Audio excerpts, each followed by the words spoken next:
Welcome to the Techmeme Ride Home for Wednesday, May 11th, 2022. I'm Brian McCullough. Today, all the headlines from Google's I.O. keynote this afternoon.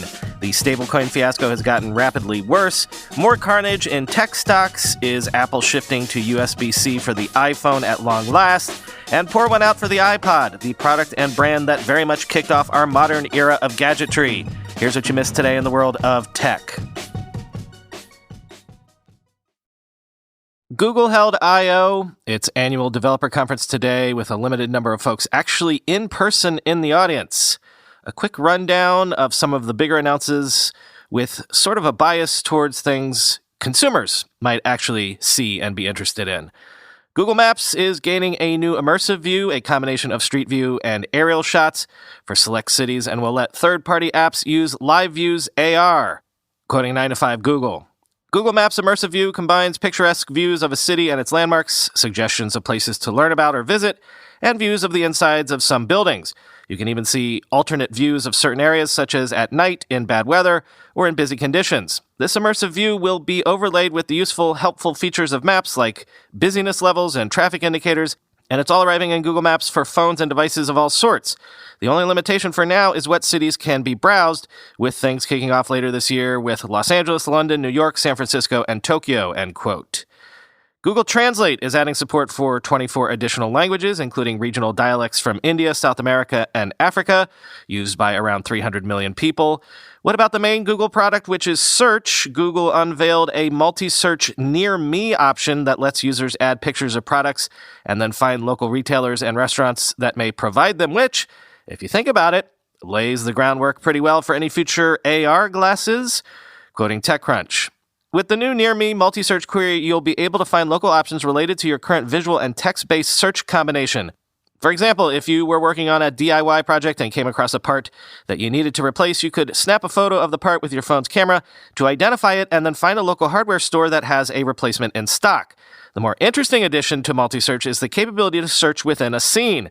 In the future, Google says users will be able to pan their camera around to learn about multiple objects within that wider scene. Google suggests the feature could be used to scan the shelves at a bookstore, then see helpful several insights overlaid in front of you. The company, of course, is reportedly working on a secret project codenamed Project Iris to build a new AR headset with a projected 2024 release date. It's easy to imagine not only how this scene scanning capability could run on such a device, but how any sort of image plus text or voice search feature could be used on an AR headset. Imagine, again, looking at the pair of sneakers you liked, for instance, and then asking a device to navigate to the nearest store so you could make the purchase, end quote. Next, if you've gotten tired of using Google Assistant's wake words, you're in luck. Google announced Look and Talk, which lets Nest Hub Max owners talk to Assistant just by looking at the device without saying, "Hey Google," or anything.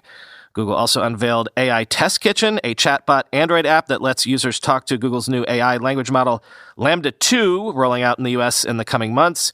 Google announced privacy controls, including an interface customizing ads users see, the ability to request removal of personal info in search results, and more, including the fact that Google is now turning two-factor authentication on by default going forward. Google Wallet is for storing payment cards, state IDs, event and transit tickets, vaccination records, and more on Android, Wear OS, and everything else in 40-plus countries. But the big hardware news was, of course, the Pixel 6a, which, for $449, comes with a flagship-grade Tensor chip, a 6.1-inch OLED screen, in-display fingerprint sensor, wide-angle and ultra-wide rear cameras, and more, all for, again, that low, low price, and I mean it, of $449. Quoting 9 to 5 Google.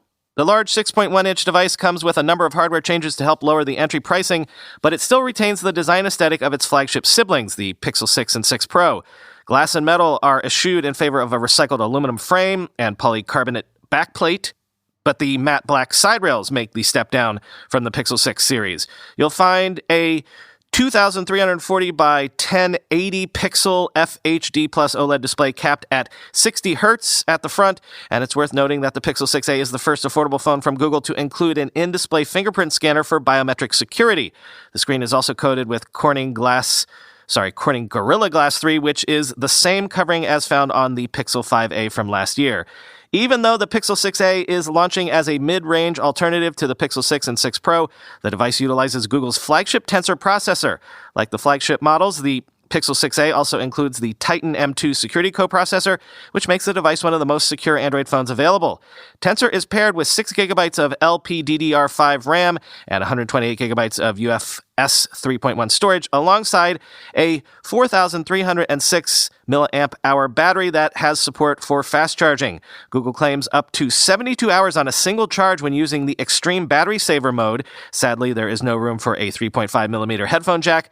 For the first time on a Pixel A series model, the rear camera setup takes a notable step down over the main 50-megapixel GN1 sensor utilized in the Pixel 6 and 6 Pro. You'll find a 12.2-megapixel wide-angle and 12-megapixel ultra-wide shooter, which we believe to be the Sony IMX363 and IMX386, respectively.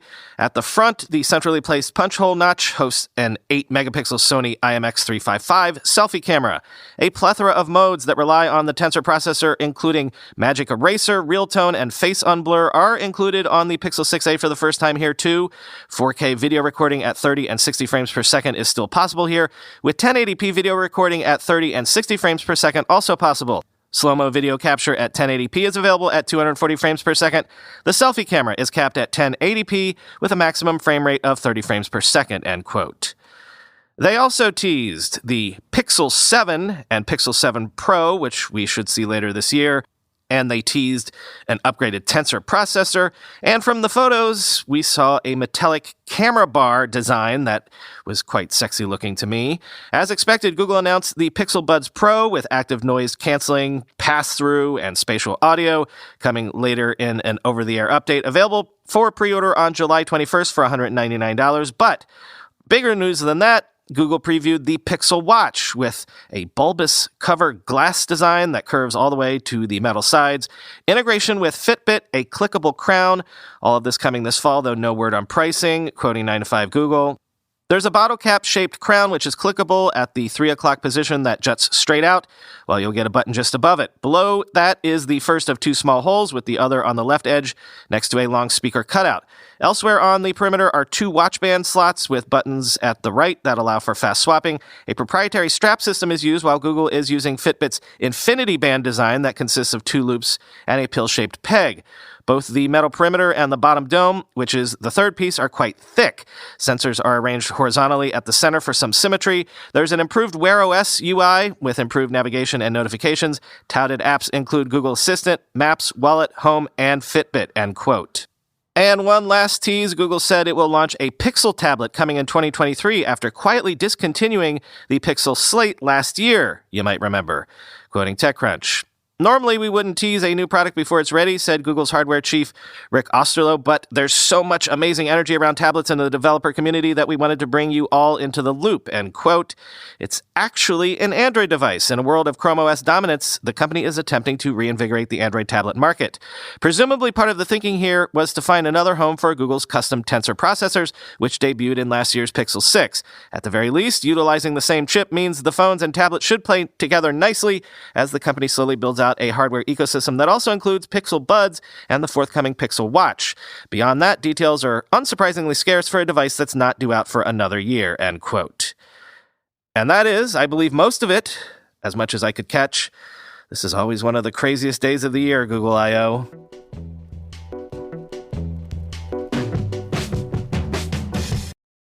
There was other news today, of course. Unfortunately, it was mostly from the Everything is Down file, which we've just opened in the last few months, which I think we should probably officially call the Everything Everywhere All at Once file. Luna and its related UST stablecoin continue to crash. The Luna coin dropped to as low as $4.51, an 85% slide in a mere 24 hours, while the UST stablecoin dropped to as low as 27 cents, which is pretty awful, considering it's supposed to, of course, be pegged to $1. And as Luna crashes, Terra Analytics says around 152 million Luna tokens, or around 30% of the circulating supply, is currently being staked, meaning those people staking those Luna coins can't exit their position probably for weeks, quoting the block.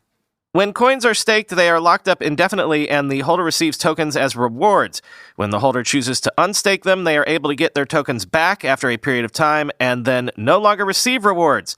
Staking periods can range between different cryptocurrencies, but for Luna, it's 21 days that you have to wait to get your tokens back. Normally, this isn't a big problem. While crypto prices are volatile, stakers typically accept this and are used to day-to-day fluctuations. If the market starts declining, worried holders can unstake their tokens and cash out within a few weeks.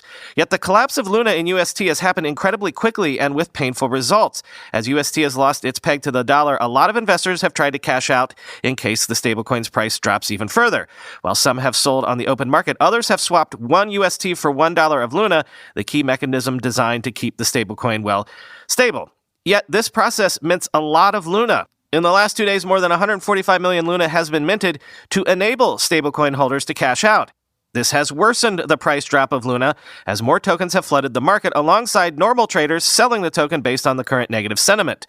Today alone, the price of Luna has dropped from $31 to $2, down 93%. The token has lost 97% of its value in the past week. This price crash has happened faster than Luna stakers have been able to blink, let alone unstake their coins and cash out, end quote. Meanwhile, all of this has caused U.S. Treasury Secretary Janet Yellen to say that passing legislation in 2022 to create a stablecoin regulatory framework, quote, would be highly appropriate, end quote, after UST's recent troubles. Also, I have to make note of the fact that Bored Ape Yacht Club has seen average sales prices drop 29% over the past week, along with other blue-chip NFT collections, which means the crypto market and the NFT market on average has been hit harder than Bitcoin amid the overall crypto rout.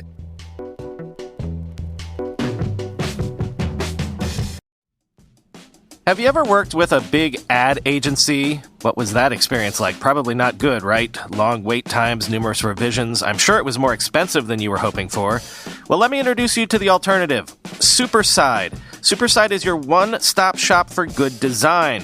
Superside is a unique design subscription service that combines top designers from around the world with purpose-built technology and the rigor of design ops to deliver a game-changing experience for you. Superside is 20 times faster than hiring an in-house team. Costs are lower by up to 50%, and you can ship your designs 70% faster. Easily scale your design output with an elastic, dedicated team of top designers and project managers. Add adequate capacity during busy times and big projects without increasing headcount. Subscription plans start at $3,000 a month. All plans include dedicated design teams with a full range of capabilities, project managers who serve as single points of contact, same-day turnarounds when needed, and of course, access to their purpose-built tech. Get more than $3,000 of free credit on annual plans, and listeners get 1 month free on any plan when you sign yearly. Go to superside.com/techmeme to get 1 month free when signing yearly. superside.com/techmeme. Good news, you started a company. Now you have to run it. When you look out into the sea of CRMs, it can look extremely blue. But HubSpot is here to give your company a more human approach. We're a CRM that's easy to use, aligns all your teams seamlessly, and delivers a better experience for your customers, so your business feels like a helpful partner and not just some company trying to force a sale. There's a better way to help grow your business by connecting your people, your customers, and your business. HubSpot. Grow better. But again, everything, everywhere, all at once. And, well, crypto has been hit harder than the tech stocks, at least if you measure by the narrow window of this month, the month of May. But that's sort of thin consolation because since November, boy, it's bloody. For example, let me give you just the latest. Coinbase reported Q1 earnings with $1.2 billion in net revenue, which was down from $1.6 billion in revenue year over year, and down from the $1.5 billion estimated. It had $309 billion in trading volume, down from $335 billion year over year. The stock dropped more than 12%. Unity Software's stock fell 22%, actually more than that, amid the company's lower than expected sales forecast for Q2 and lower revenue guidance for the next full year. Unity, of course, is a major, maybe the biggest metaverse play, but here's another metaverse play. Roblox missed with Q1 bookings of $631.2 million, down 3% year over year versus $645 million estimated. 54.1 million average daily active users were on the Roblox platform, which was up 28% year over year, but that compared to a 55 million DAO estimate, and only $11.67% average bookings came in per daily active user, which was down 25%. So who cares if your user numbers are up if you're making less money on them? Roblox opened today down only fractionally, but it was at $23 a share. That's down from an all-time high of $134 a share back in November. I'm hitting all these tech stocks that we usually don't cover earnings from to narrow in on where the real carnage is. And yeah, the carnage is from November. Apple is down a bit from its highs, ditto Google, actually Alphabet. Amazon is down 37% in just 3 months, but it's in this group of tech stocks that largely went public over the last 3 to 5 years that the worst of it has really happened. And it's happened since November. Coinbase, Robinhood, Rivian, UiPath, Marqeta, and Toast are all down more than 65% from their IPO prices. Not just their highs, their IPO prices. Over half of 53 tech companies that went public in the year 2021 are down more than 50%. Here's one more specific company as an example. Over the last 5 years, Shopify became a major player in the tech scene, and its market cap reacted accordingly, reaching $171 billion at its height. Yesterday, Shopify had a market cap of a mere $42 billion. If you only go back to the beginning of this quarter, Shopify still had a market cap of $84 billion. That's how quickly these tech favorites have fallen. Shopify is down nearly 80% from its high 6 short months ago.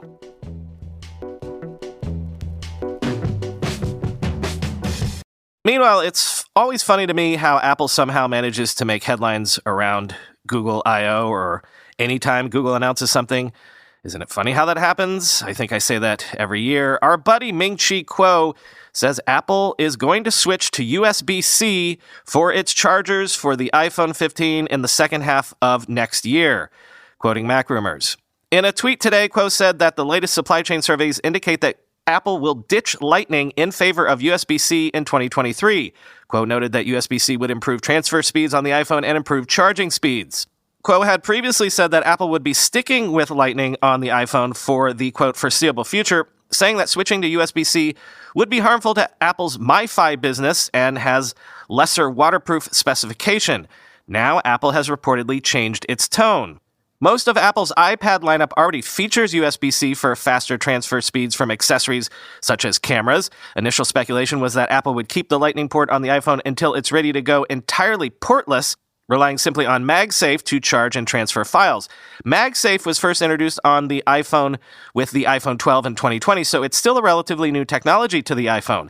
The pressure being placed by the EU and its threats to legislate USB-C mandates for devices may have forced Apple to reconsider its timeline for moving entirely portless, requiring it to comply with possible upcoming regulations and move the iPhone to USB-C sooner than it had hoped, end quote.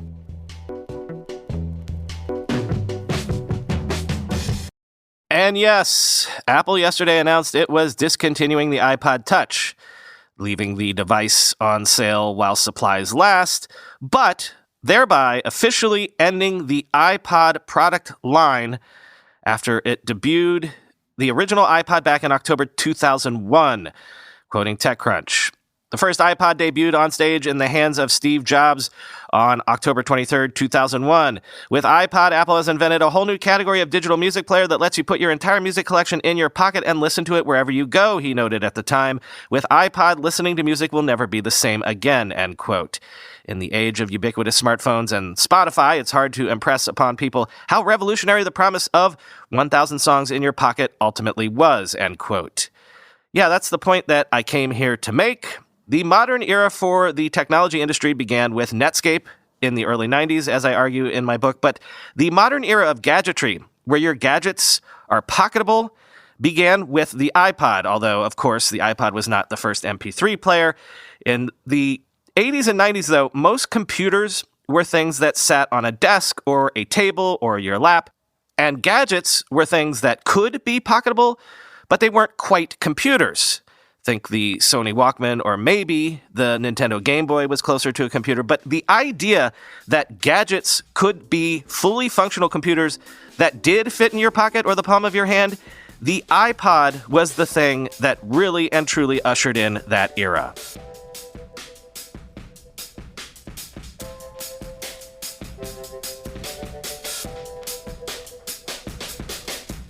Reminder that our Twitter space is happening in mere hours from now. If you're listening to this soon after I released it, check Twitter at 5:45 p.m. Eastern, 2:45 p.m. Pacific. We're going to be talking to Eric Newcomer about the whole everything, everywhere, all at once carnage in tech. And after that, we'll talk about Google I.O., I'm sure. But one more thing. Any eagle-eared listeners out there, could you go back and look at the show notes or the episodes for the last, 4 months or so, and see what the date was when I first did a segment on the show about tech stocks being down? It's not going to help anyone or anything, but I'm just curious to know the date we first started talking about all this so I can maybe, fantasize about how much money I could have saved myself if I had dumped all of my stock positions in some of these tech stocks on that date. Like I say, it won't help anybody, but it might give me the courage to take this show's pattern recognition powers more seriously in the future. Talk to you tomorrow.